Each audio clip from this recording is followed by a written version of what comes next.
I found someone who makes me wanna know a thing about love. But oh my God, I'm seeing stars with you. Tend to keep myself from diving in.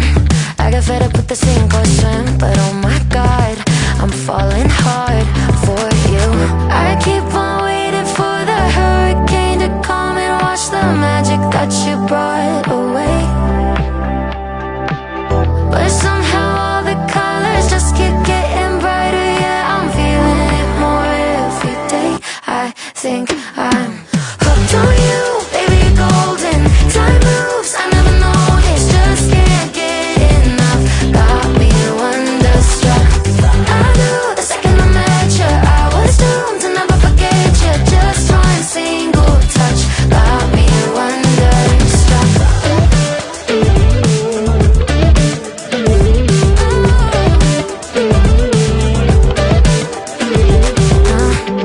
Now I'm dying when you call me yours. Pour my heart out on the kitchen floor. Cause oh my God, I'm seeing stars with you. Where did this come from? Lightning in my lungs. Oh my God, don't you ever stop. I keep on waiting for the hurricane to come and wash the magic that you brought away. But somehow all the colors just keep getting brighter. Yeah, I'm feeling it more every day. I think I'm hooked on you, baby, you're golden. Time moves, I never noticed, just can't get enough. Got me wonderstruck. I knew the second I met you, I was doomed to never forget you. Just one single touch got me wonderstruck.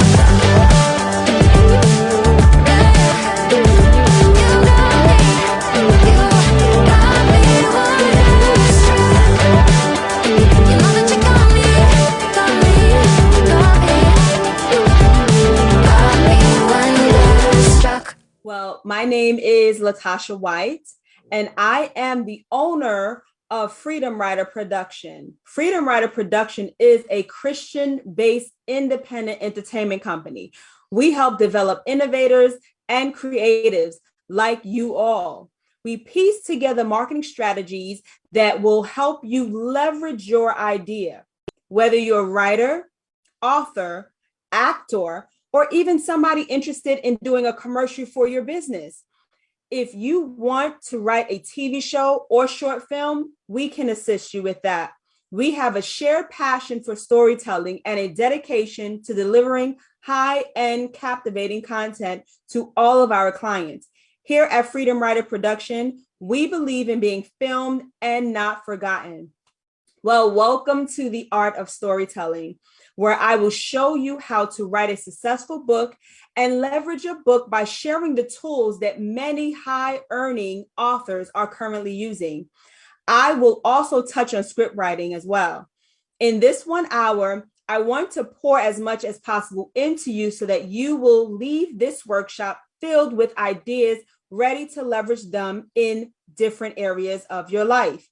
Now, storytelling has been around from the beginning of time. Anytime you speak and it is conveying a message or an emotion, you are telling a story. We use storytelling in many ways, for social gatherings, to books, TV, even social media. Let's look at social media as an example. Every time you take a picture on Instagram and use a filter, you are telling a story. As good as the image is, it is not accurate, but you may use the filter to just disguise the flaw. A good story now involves flaws. Perhaps the picture captures one thing, but your caption pieces together an entire different message. The people love your photo, but they also would prefer your authentic self. You see, a filter is nothing more than you seeing your story through a different lens. And flaws in a book are nothing more than just the details. Details are very important in writing. So, what your story is trying to convey. So I asked you this question: what story have you been seeing through a filtered lens that has kept you from starting? Let me go a step further. What filter have you used that convinced you that you couldn't finish a task, or the dream life won't happen? Perhaps you won't be successful or have a family. What lie have you told yourself? You may be thinking, where am I going with this? But storytelling is a built-in system that we use to protect ourselves. The truth is, and we run from it. It doesn't matter if you're a fictional writer or a non-fictional writer. You must be true to your words that you place on the paper. Now, storytelling, if you ask me, is a gift. And we want to use this gift to work for us and not against us. We want people to read our books. We want people to pay attention to the message we are putting out. Most importantly, we want to have a good story. Everyone loves a good story. No one wants to read a book that's boring. Now, be the story that you will have people at the edge of their seats. You want people to enjoy what they're reading and hearing and seeing. Stories are everywhere. Everywhere you go, there is a story to tell. We see how vital storytelling is with organizations, entrepreneurship, and social media influences. Everything is a story, whether it's words or visuals. People are more and more intrigued by the art of it all. Pushing out constant content that needs to be relevant is not an easy task, but it is being done. And people are getting paid big time for this. Your words are very wealthy. People instantly become rich when they read your book, your post, or your script. You inspire them. What you thought was nothing was something rich. Use your words as soil. Any seed that's planted will grow because you are good soil. What you have to offer is life, will bring life, and will love life. Now, storytelling as a definition would be, it may depend on like who's asking the question, because storytelling can be it can be very broad, so everybody has their different perspective. But some may say it's our way of preserving history and identity, which is true. Storytelling is weaving together into a concrete narrative to create rich, believable experiences. To do this, storytellers tie together character and plot, resulting in stories that act as metaphors for the human experience. In other words, storytellers don't just rely on facts. They use words so that the reader and the listener can imagine themselves as part of the story as they were there. This is true regardless of genre. Writers of sci-fi, fantasy, and even horror creates stories just as believable as writers of fiction and nonfiction. I want to go with you on the 5 elements of storytelling. Now, of course, there's way more elements in storytelling, but I just want to highlight these 5 elements in storytelling. I want to highlight plot, character, point of view, setting, and conflict. That is plot, character, point of view, setting, and conflict. I want to share with you these main 5 elements of storytelling. So whether you are writing a book or a script for a film, you can use these elements to piece together a speech even. Now, there are many other elements, like I said before, but I just want to focus on just these 5 important ones. First one is plot. Think of it as an outline of something. Remember how you used to draw stick figures? Just think about that. When we used to draw stick figures, a lot of us, that's how we started drawing. The teacher said, draw me a picture. You draw a stick figure of your mom or your dad or your grandma. You just draw them as stick figures, but then there's nothing else to it. So the plot is the skeleton of the story. You can have a gorgeous prose style with deeply relatable characters, but your story will confuse the reader without a logical flow of a storyline. For a story to emulate real life, it needs to follow a real life series of plot points. Now, this doesn't mean that your story needs to be tracked in chronological order. Many stories experiment with the order of events and jump over decades of time together with present and past. So just like in film, you ever watch a film or saw a show or a movie that will show in color, and the color is like the present time, but then they will have a flashback, and usually the flashback will be in black and white. Or sometimes the flashback can be in color, but you'll see them use like they will state the year 1988, just to get your mind focused on, okay, well, this is a flashback. They're backtracking. And you can always tell in where the time frame is by even the clothes that they wear. What you wear now, you wouldn't have wear this in the 1980s or the 1960s. So this is all about the plot. The plot, even in your book, you must be descriptive so that readers can know this is present, past, or future. There's no need to get stuck to any timeline. You can have all these 3 timelines in your book, and you could use it at different instances in your book, because time is just a thread and it can be interwoven to create rich tapestries. Nonetheless, your reader needs to follow the plot to understand your story. And remember, your characters write your plot. Your plot doesn't write your characters. In other words, have you ever made plans to go out and you're home listening to music and you're feeling great and you're in front of the mirror putting on your best outfit on, you're ready to go and you're looking your best? So you're on your way to a red carpet event, so you're dressed in your best. The best of the best is just to go out there, just to have a good time. So before you run out, you go into the kitchen to get a drink.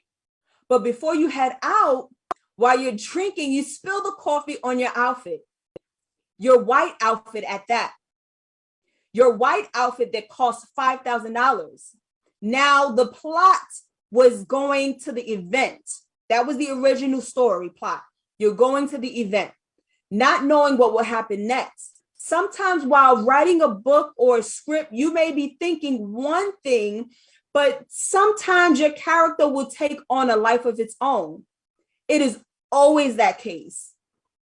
Once you write your character down, sometimes as you go along in your story, your character may look different. Your character may sound different, but the story is that plot is everything. You have to have a good plot.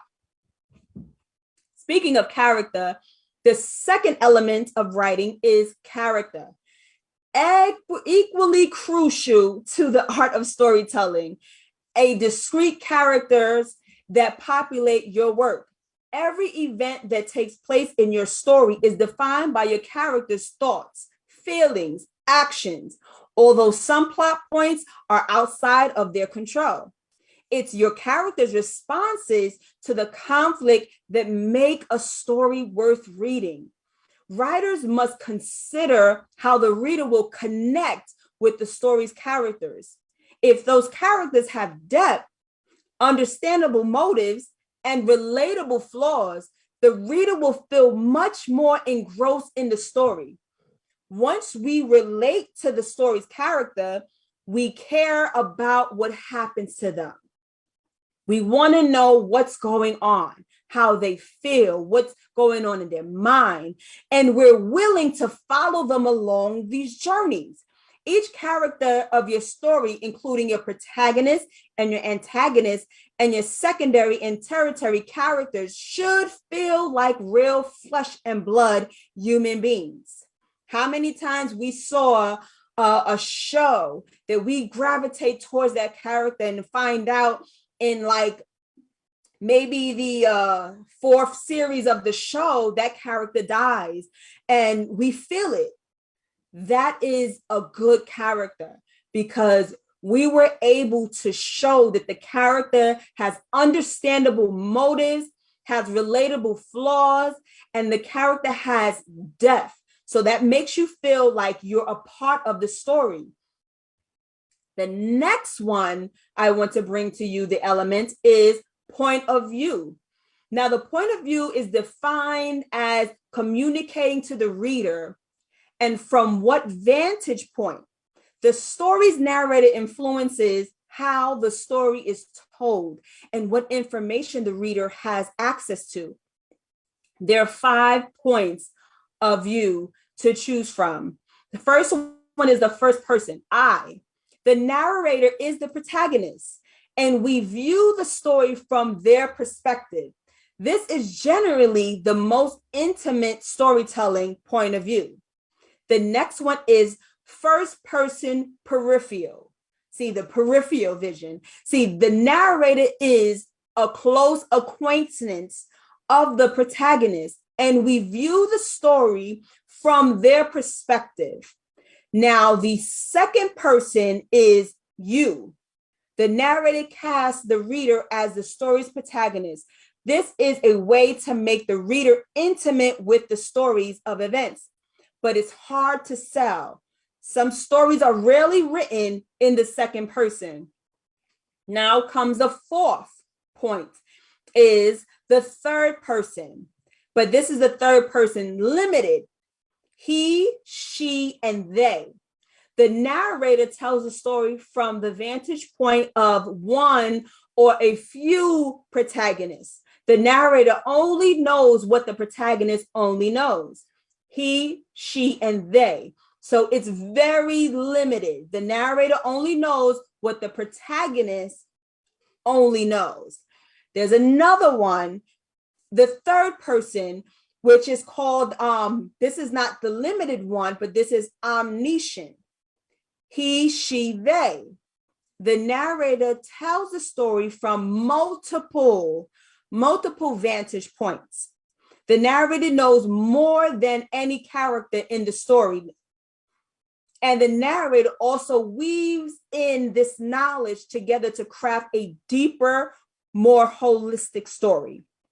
A point of view will affect the storytelling techniques and strategies that the author uses. Bear in mind, too, that a story can switch between different points of view. And that is fine, too. Now we go to the fourth element, is setting. Setting is everything, and setting is very crucial. At its most basic, the setting is where your story takes place, but the setting can serve many functions than this. Relationship that your characters have to their setting influences the story, place, plot, conflict, and even its themes. Your characters will, in some way or another, be defined by their setting.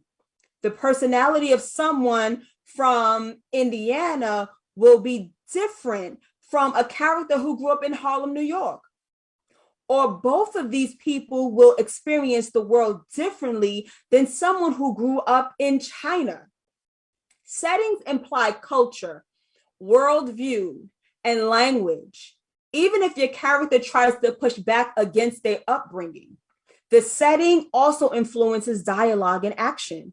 For example, an argument at a dinner table will sound different than an argument at home. Or a fistfight brawl in the parking lot will appear different than a fistfight at your office. So finally, a setting can build symbol. For example, if your protagonist lives in a rundown house, this house can represent his rundown life.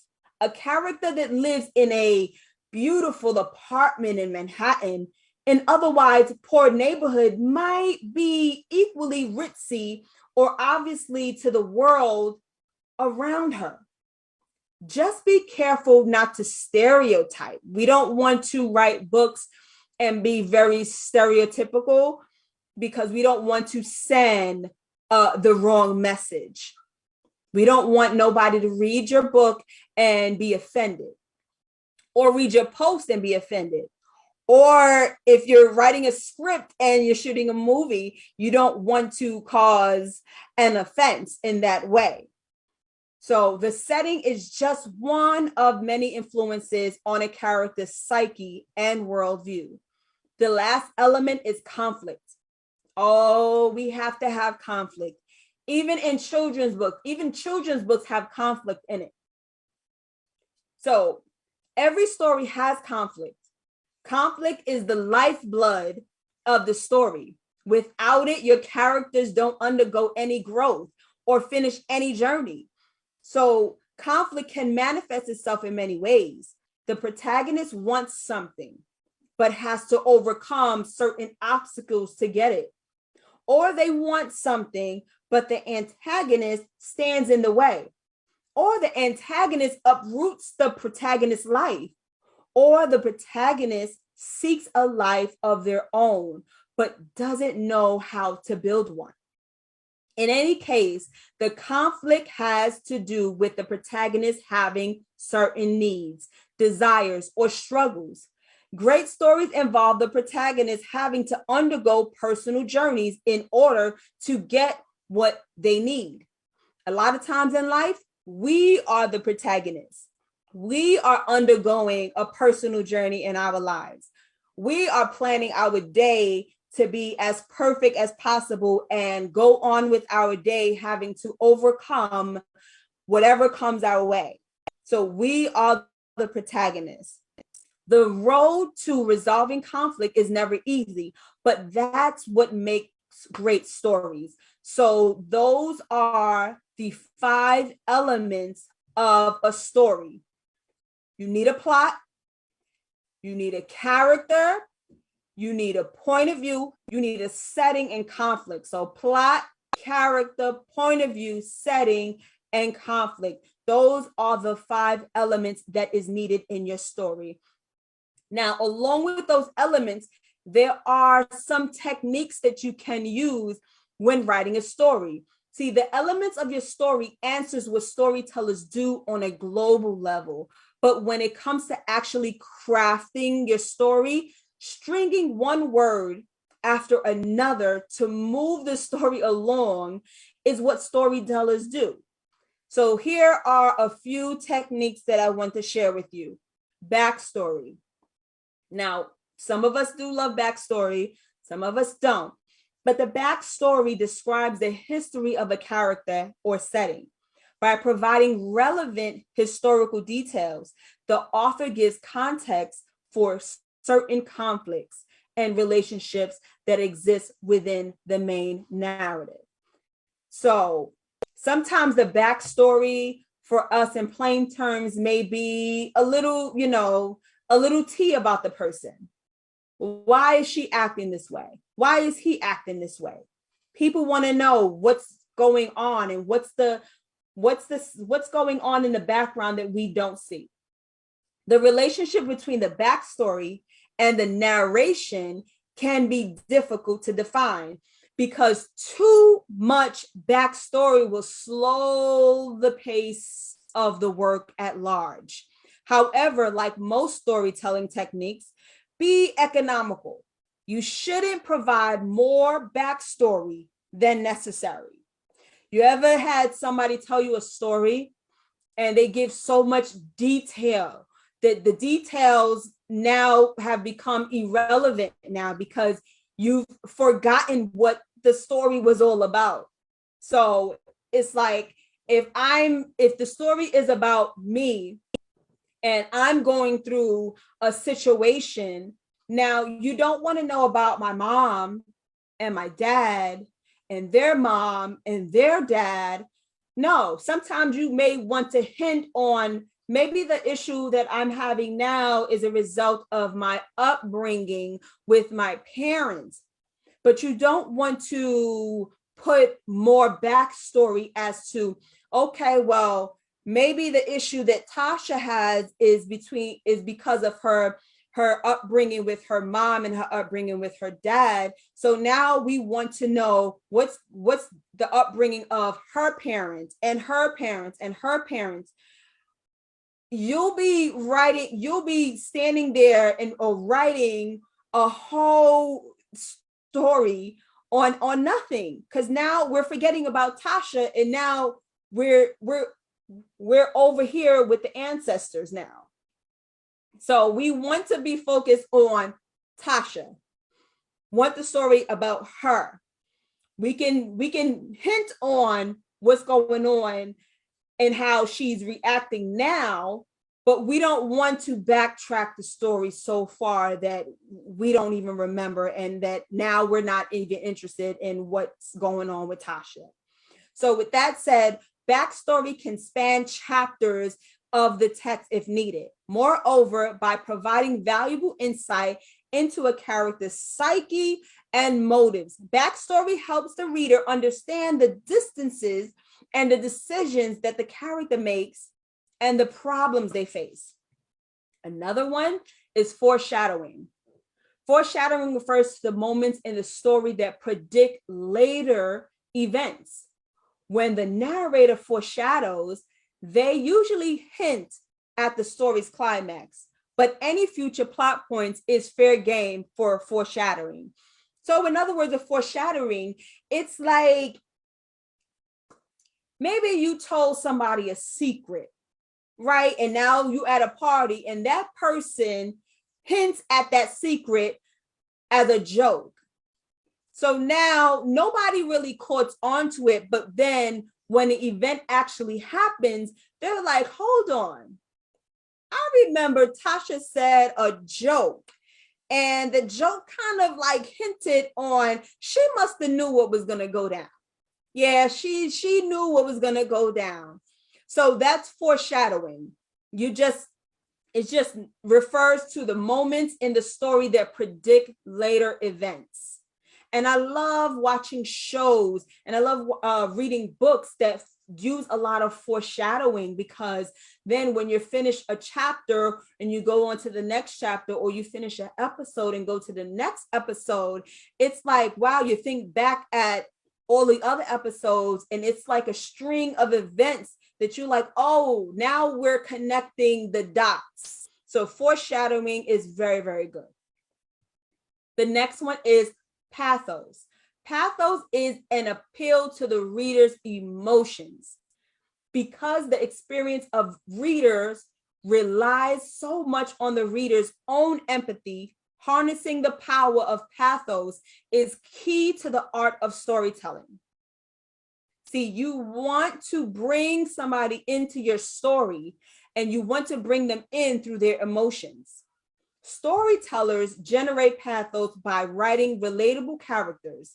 When the reader connects with the character, the reader feels that the character's pain, struggles, and triumphs. Always assume that your reader wants to connect with your characters. That is key. Always assume that the reader wants to connect with your characters. That way, they want to feel your story. They want to feel the story. They want to see you pour salt in the wound. They want to see all of the mushy, gushy stuff. They want to know and feel like they're in the story. Like, wow, like I felt how he felt. I felt how she felt. That was one day me. That reminded me of my friend. See, this is equally true for your antagonist, assuming that the antagonist is a human being. Think about the things that everyday, ordinary people yearn for. Maybe it's stability, love, or a sense of belonging. Maybe they relate to stories of natural disasters, or love, or being a misfit. Consider your reader that what they might connect with, and make pathos your doorway into a reader's heart. Many people write stories based on somebody's emotion. You want them to feel it. And if you have them feeling your book, that's a good book. Now, this is another one. This is a major, major, major, major, major, major. This is major for books and for TV shows and for commercials. What is storytelling without show and don't tell rule? Show but don't tell is a way of using imagery to relay an experience to the reader, rather than spoon feeding the experience through literal description. The effect is that your reader becomes immersed in the story, perceiving everything that your characters perceived as though they were really there. You want to show someone and not be so descriptive. You know, when I said earlier, books are all about detail, and that's true. But you don't want to put all of the details out there that we don't use our imagination when we're reading your book. You need to make the reader work, and the reader wants to work. You need to work the reader's mind. And if the reader's mind is not working, they're going to put your book down and they're going to walk away, and they're going to not tell anyone about your book, because now you've made the book boring because you overshared. Just like some people in our lives, they tell us a story or they're talking to us and they're just talking and talking and talking and talking and talking. And you're like, okay, I got it. You didn't get your change back. But they're just going on and on and on about the lady at the register, how crowded it was raining, they didn't have no gas in their car because they didn't get the correct change. Nobody wants to hear all of the details. We just want to know, okay, well, just give us a little bit of it so that we can kind of like, oh, okay, we can put two and two together. You went to the store to get change so that you can put gas in your car. We don't want to know all of the other nitty-gritty stuff. Now, for the most part, this is the fun part.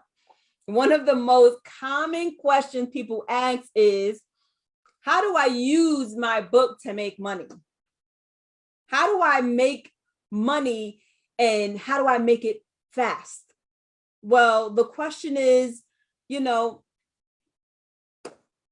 some people, they make a lot of money writing books. Some people don't make any money writing books.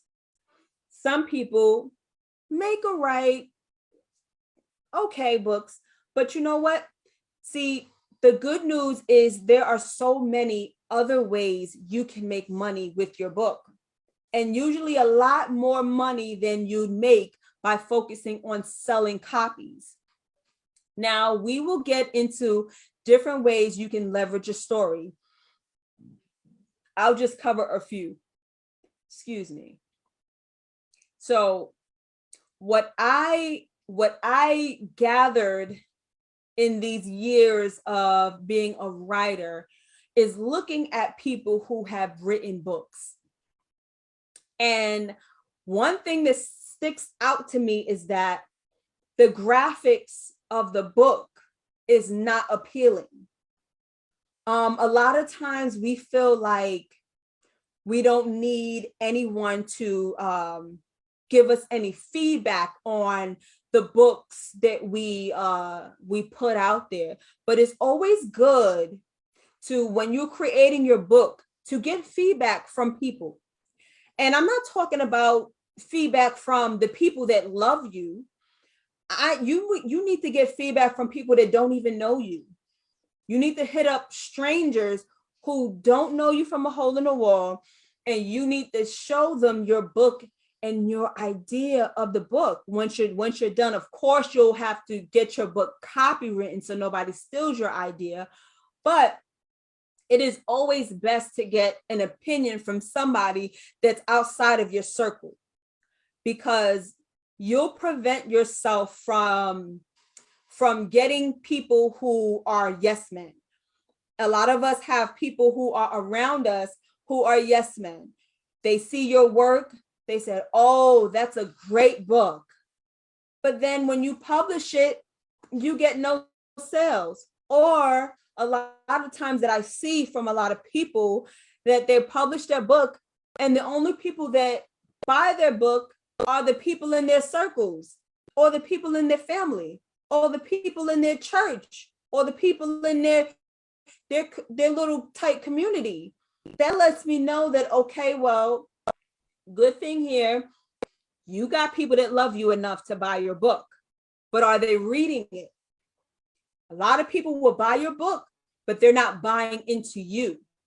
So when you write your book, you want people to buy into you, not just your book. You don't want to buy a book. And I've been guilty of this many times. I've bought books and I didn't read it, but I bought it because, I want to support. But, it's not good. You don't want people to just support you because they love you. You want people to really buy into what you've done. You've made time to write your book. So other people should spend time, not only their money, to read what you've written out of your heart and out of your mind. You want people to buy into you, right? So when you have a book, please talk to somebody who's not in your circle. Trust me, you'll get insight on something that maybe your grandmother didn't pick up, or maybe your best friend didn't pick up. You get those feedbacks that's crucial to your book. A lot of people want to do it yourself books. That's wonderful. But do your research on doing the book yourself, so that if your goal is to just write the book and not make any money, that's fine. But why would you spend time writing a book and not make any money from it? Everybody's making money from something. So why would you waste your time? Your time is very valuable. If you don't take the time to really think about what you're writing and what you're putting out there of your life's work, then nobody else will. So one of the major things that you can do when you have a book, once you reach a certain level of success. Now, a level of success is up for interpretation. If you feel like your book is successful because one person bought it, then you celebrate that. If you feel like you're successful because 10 people bought it or 1,000 people bought it, you're successful in that, right? So a book basically establishes you. A book establishes you as a writer, as an author.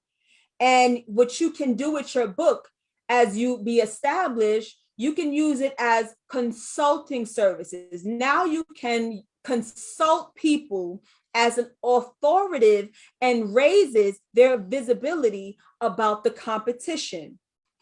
See, now, because you're an author and you've already put your book out there, now you can have a consulting business from that. I see a lot of people do it.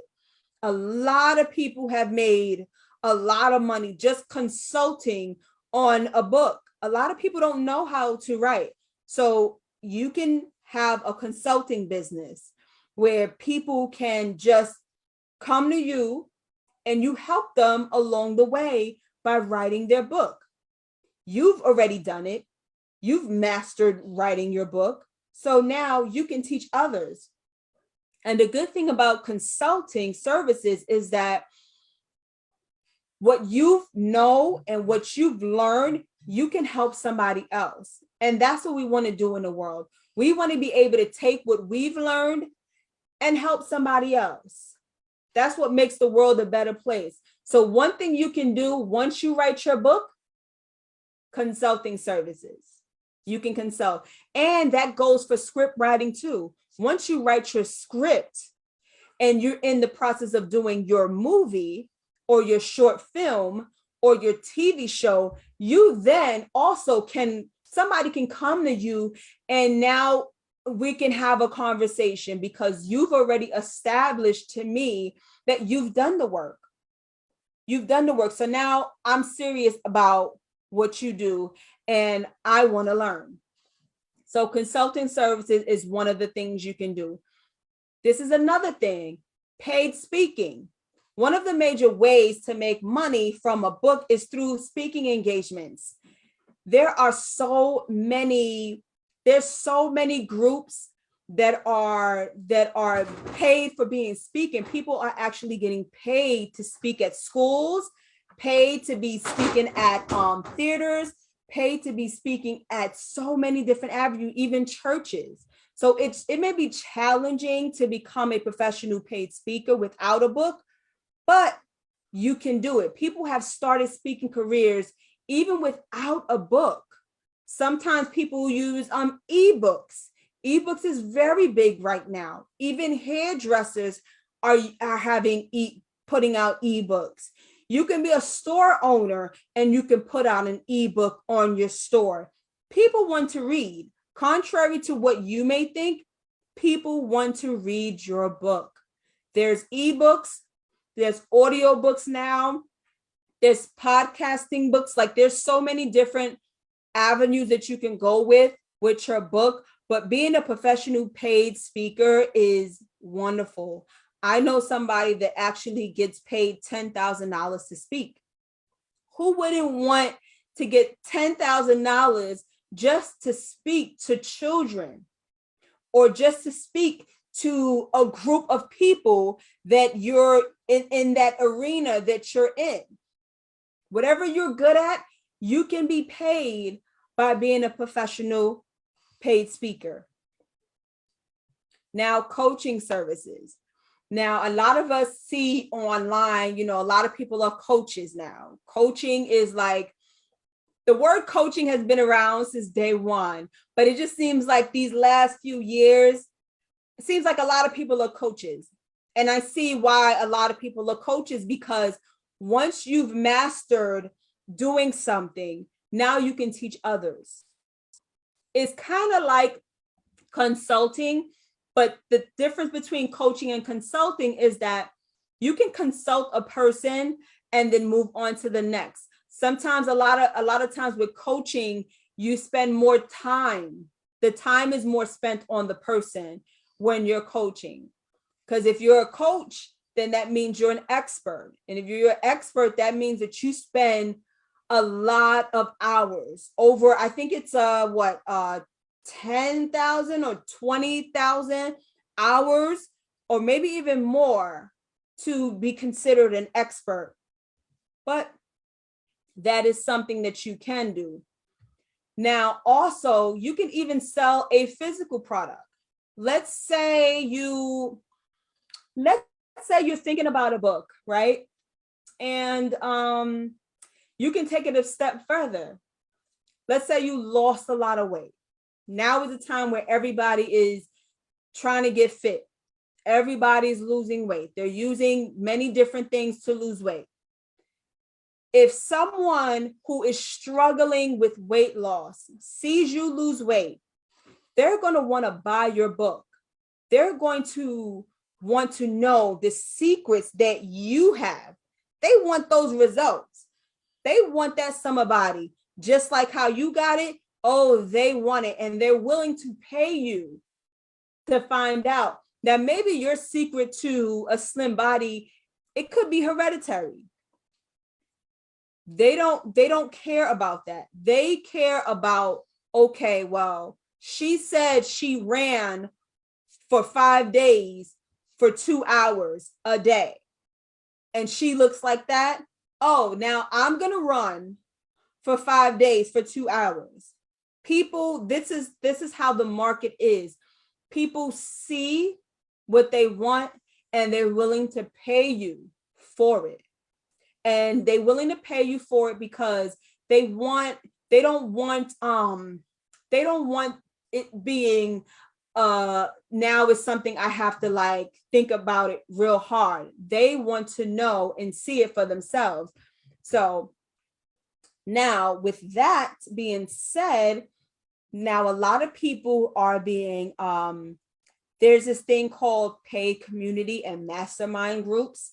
Now, there are many people who have paid mastermind groups. Many of their clients want to join because they've written books that show everyone how much they know and what they can gain from joining their book. So a lot of masterminds is like saying that a lot of mastermind groups is more so, I know we've seen a lot of mastermind groups. A lot of mastermind groups are more so on the real estate level. So if you are interested in doing a mastermind group, you would definitely have to establish yourself with your community of friends, whether it's online presence, you definitely have to have a strong online presence. Okay, now I have so much more to say, but I'm going to put that all in the ebook.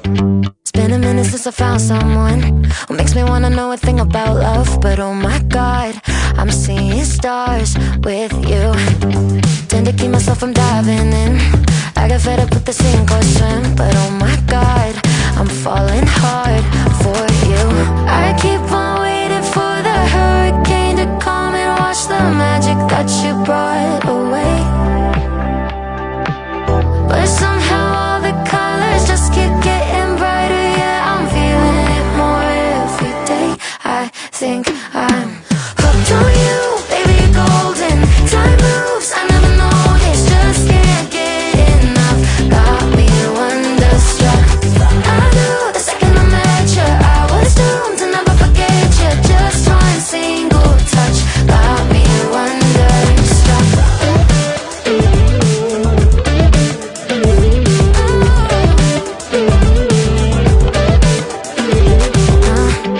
Now I'm dying when you call me yours.